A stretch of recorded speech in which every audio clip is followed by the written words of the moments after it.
I can't see your name. I can't see. Hopper. Ms. Hopper. Ms. Hopper, I love solar energy. I just want you to know that. And I love electric cars. But I got to ask you this question. I've been waiting to ask this. If electric cars are so swell, how come government has to pay people to drive them? So I think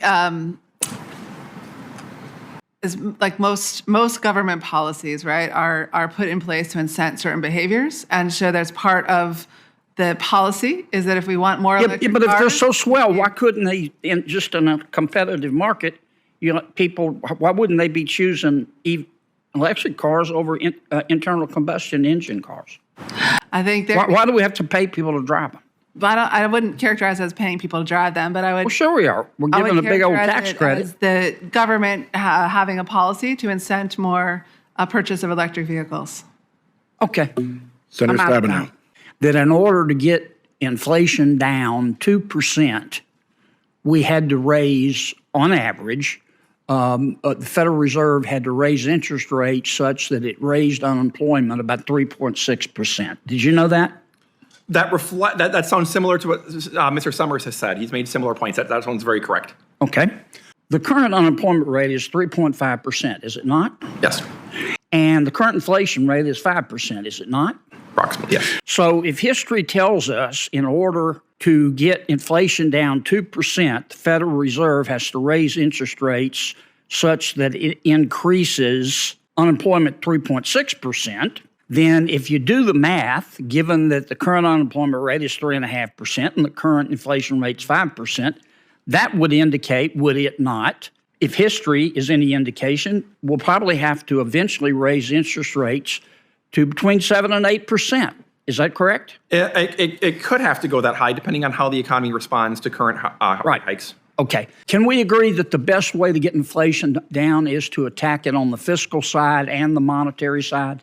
Absolutely. Okay. The Federal we can Reserve agree on that. Tool, which is we to can agree on grind that. the economy into a recession. Okay, we can agree on that. And when you attack it on the monetary side, the Federal Reserve raises interest rates. It's trying to slow the economy.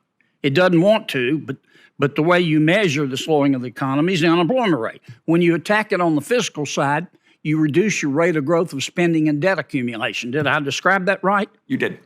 So is it not the case that if you vote against slowing the rate of growth of spending and debt accumulation, you're voting to raise interest rates even higher, are you not? Generally, I would agree with that approach, with that viewpoint. Yes. I mean, that's just basic economics 101, right? Right. The Federal Reserve's tool is. I mean, that's something Senator Portman taught you, didn't he? Mm-hmm. Yeah. Okay. All right. Let me ask you a couple more questions. Mm-hmm. So, putting aside all the politics here, we're talking about people's lives. If we don't reduce the rate of growth of spending and debt accumulation, JPowell's going to do what he's got to do to get control of inflation. And he's going to keep raising rates. And that's going to put people out of work. He doesn't want that.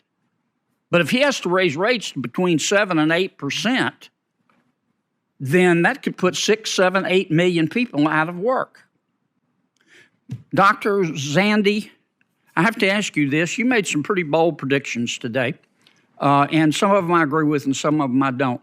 But were you at Moody's in the mid-2000s when Moody's graded a lot of these mortgage-backed securities, AAA and A, good as gold, that promptly tanked and almost dragged down the world economy? Were you there then? No, or was that before your time? It was before my time. I sold my company to Moody's in late 2005. I'm glad you missed that. Yeah. If you were there, I hope. Let me ask you. And actually, if you're interested, I can send you a couple studies I did at the time that you would find great. very interesting. I wish Moody's had them then.